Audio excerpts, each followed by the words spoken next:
I'm Sergeant First Class E.L. Craig.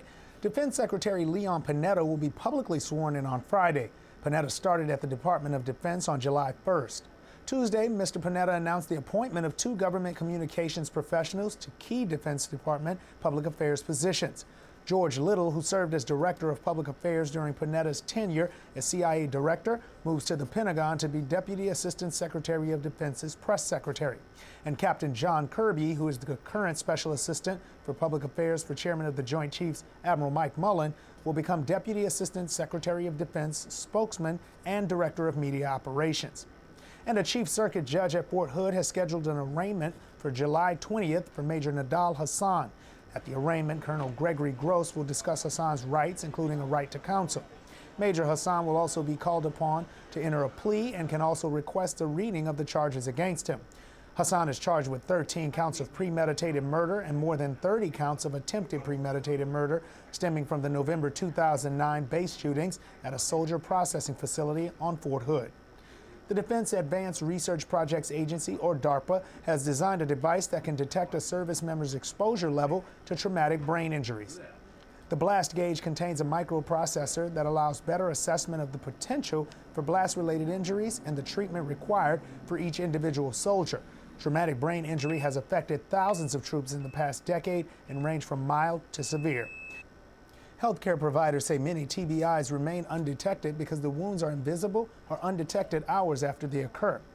And we're sure you've heard all about the latest news about celebrities getting invited to Marine Corps Ball this year. The latest celebrity to be invited is 89-year-old Betty White, who starred in the hit series The Golden Girls. It all started a couple of weeks ago when a Marine invited actress Mila Kunis to the ball via YouTube, and another Marine followed suit, inviting singer Justin Timberlake. Kunis and Timberlake have both accepted the invites to the Marine Corps Ball, but Betty White has, however, declined. And for the latest military news, signature programming, Twitter, and more, head online to PentagonChannel.mil. I'm Sergeant First Class E.L. Craig with your Pentagon Channel News Update.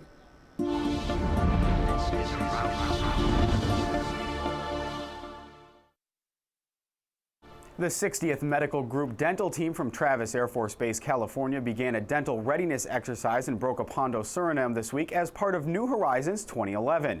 New Horizons is a cooperative effort between the government of Suriname and the United States Southern Command. Master Sergeant Nancy Osland has more. July 16th, a line had already begun to form in front of the Brokopondo Nucleus Center when the dental team from the 60th Dental Group, Travis Air Force Base, arrived as part of New Horizons 2011 in Suriname, South America. New Horizons Task Force Commander, Lieutenant Colonel John Blackwell, was on hand to welcome local residents to the clinic at the opening ceremonies.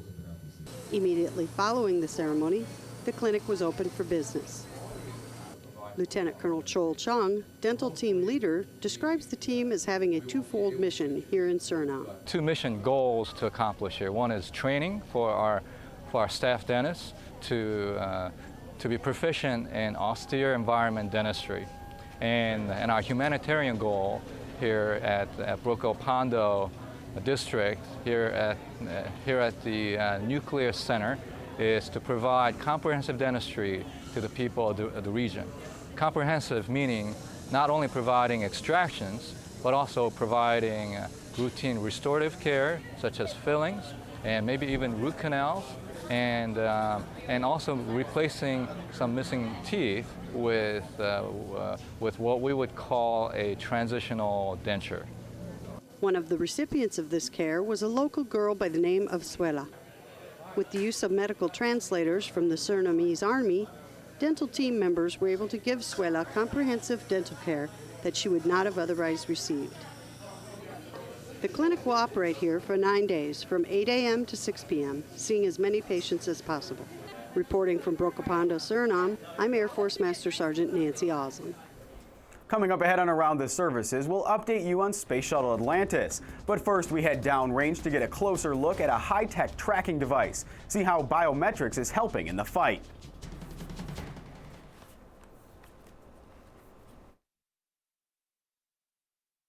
The 60th Medical Group dental team from Travis Air Force Base, California began a dental readiness